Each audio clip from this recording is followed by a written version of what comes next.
백문백답으로 끝내는 주택세금 종부세 강화 2편입니다. 자, 오늘은 개인과 법인 개정된 내용까지 비교하는 한 장 요약표까지 한번 준비를 해봤습니다. 안녕하세요. 마술처럼 세금을 줄여주는 마세TV의 절세 에디션입니다. 자, 한 시간 내용 살짝 복습하면서 같이 넘어갈까요? 자, 종합부동산세 주요 개정 내용 가장 큰 게 뭐였죠? 네, 개인 법인 할 것 없이 주택분세율이 인상이 될 거다. 언제부터? 21년 귀속분부터. 자, 개인은 어떻게 되죠? 네, 0.5에서 2.7이었던 부분이 2주택 이하는 0.6에서 3.0, 그리고 3주택 이상은 1.2에서 6.0까지 세율이 인상될 예정이고요. 법인은 개인의 최고 세율인 3%와 6% 고율의 단일 세율을 적용한다라고 지난 시간에 한번 말씀을 드렸죠. 그 내용을 말로만 하니까 확 와닿지 않는다라는 말씀을 해주신 분들이 계셔서 숫자로 한번 준비를 해봤습니다. 자, 단독 1세대 1주택자가 공시가격 20억짜리 주택을 보유하고 있을 때 보유세는 어떻게 변할까요? 자, 이렇게 됩니다. 올해 20억이면 1% 일반세율을 적용받아서 재산세를 포함한 여러가지 서택스까지 포함하면 약 1283만 2800원 정도 세율이 나오게 됩니다. 보유세가. 그런데 동일한 물건을 그대로 갖고 있을 때 내년이 되면 어떻게 되죠? 자, 공정시장가액 비율도 90%에서 95%로 5% 인상이 되고요. 세율 또한 1%에서 1.2까지 인상이 됩니다. 그렇게 되면 1280만 원이었던 세금이 약 1500만 원. 얼마나 오르죠? 내년에는 약 228만 9600원 정도 보유세가 인상될 예정입니다. 자, 개인은 이런데 법인의 경우는 어떻게 될까요? 자, 법인은 어떤 변화가 있었죠? 법인 같은 경우는 일단 기본공제 6억이 사라집니다. 사라지고 세율도 최고 단일 세율을 적용한다라고 했었죠. 그래서 법인이 1주택을 갖고 있고 공시가격 20억이다 라고 했을 때는 이렇게 됩니다. 현재는 1.4% 일반 세율을 적용받게 돼 있습니다. 이럴 경우에 자, 이것저것 포함해서 납부해야 될 보유세는 1558만 3200원인데 내년이 되면 어떻게 된다? 세율이 1.4가 아니라 3% 최고 단일 세율을 적용받게 돼 있죠. 그래서 납부해야 될 세금이 1,500이 아니라 약 7천만 원. 그래서 내년이 되면 동일한 물건을 갖고 있어도 5,400만 원 정도 보유세가 증가한다. 어마어마하게 차이가 많이 나죠. 그래서 법인이 보유하고 있는 주택분에 대한 매물은 나올 수밖에 없을 것 같습니다. 자,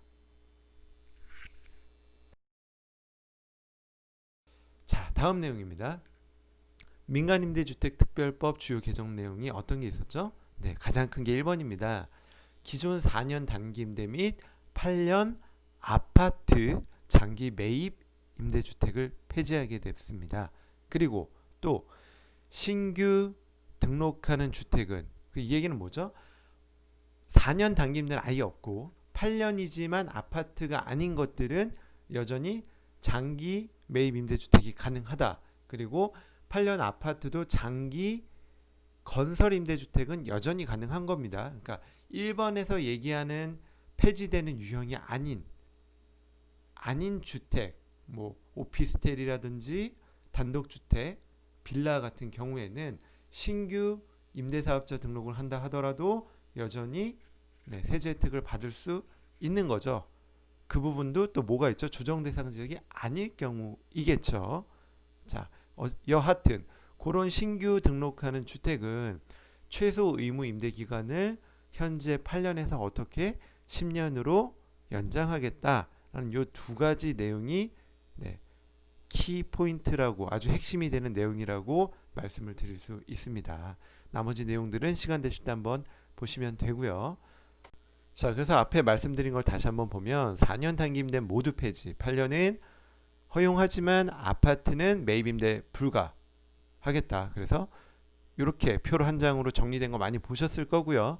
자, 신규 등록 휴가와 유사한 단기 임대에 장기 임대 8년 전환은 불어 용납하지 않겠다. 언제부터? 7월 11일 이후 신규 등록하거나 단기를 장기 임대로 전환하는 경우.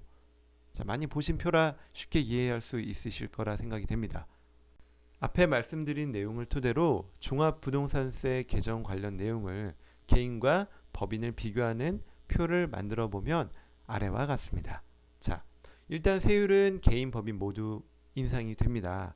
개인의 경우에는 초과 누진 세율을 적용하지만 중과 세율을 적용하게 되어 있고요.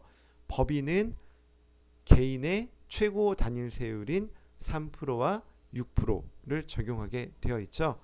2주택 이하는 3%, 조정대상 2주택 이상 또는 3주택 이상은 6%를 적용합니다. 그리고 세부담 상한은 개인의 경우에는 여전히 존재하지만 법인의 경우에는 세부담 상한을 폐지하죠. 적용하지 않습니다. 다만 개인의 경우에도 조정대상 2주택자가 200%였었다라면 300%로 상한선을 좀 더 올리는 규정이 개정안에 담겨 있습니다. 그리고 기본공제, 자, 종합부동산세의 기본공제 6억이 있죠. 개인의 경우에는 여전히 적용을 해줍니다. 그리고 1세대 1주택자는 9억까지 공제가 되지만 내년부터 법인은 6억 공제가 아예 폐지가 될 예정입니다. 그리고 조정대상 지역 내의 주택의 경우 종합부동산세 합산 배제가 안 되는 케이스들이 있죠. 주택임대사업자 등록과 관련해서 개인과 법인이 약간 다릅니다. 개인은 2018년 9월 14일 이후 조정대상 지역에 취득하는 주택의 경우에는 요건을 갖췄다 하더라도 임대사업자 등록을 해도 종합부동산세 합산 배제가 안 되고요. 법인의 경우에는 과거에 취득했다 하더라도 2020년 6월 18일 이후 조정대상 지역에 등록하는 임대사업자의 경우에는 종합부동산세 합산 배제가 적용 불가합니다. 그리고 공통으로 적용되는 게 뭐가 있죠? 2020년 7월 11일 이후 등록하는 4년 단기 임대 및 8년 아파트 장기 임대 유형이 폐지됨에 따라 종합부동산세가 합산이 되는 건 개인과 법인 공통사항이라고 볼 수 있습니다. 자, 이렇게 정리를 해보면 조금 도움이 되지 않을까 싶네요. 자, 이 내용을 바탕으로 백문백답에 있는 질문사항들을 같이 한번 가볍게 살펴보도록 하겠습니다. 자, 종합부동산세 합산 배제되는 장기임대주택의 의무임대 기간이 늘어났다는데 몇 년일까요? 자, 보셨죠? 종부세 합산 배제 대상 장기임대주택의 의무임대 기간이 어떻게 종전 8년 이상에서 10년 이상으로 연장이 되었습니다. 자, 지금 아파트를 장기 매입 임대주택 등록 시 종합부동산세 합산 배제를 받을 수 있을까요? 자, 이 내용도 봤죠. 2020년 7월 11일 이후 장기 매입 임대주택으로 신청한 아파트의 경우에는 임대사업 등록 후 10년 이상 임대하더라도 어떻게 된다? 종합부동산세 합산 배제를 적용받을 수 없습니다. 자, 세 번째 내용입니다. 2020년 7월 11일 이후 단기 임대주택을 장기 임대주택으로 변경 신고한 경우 종합부동산세 합산 배제가 되나요?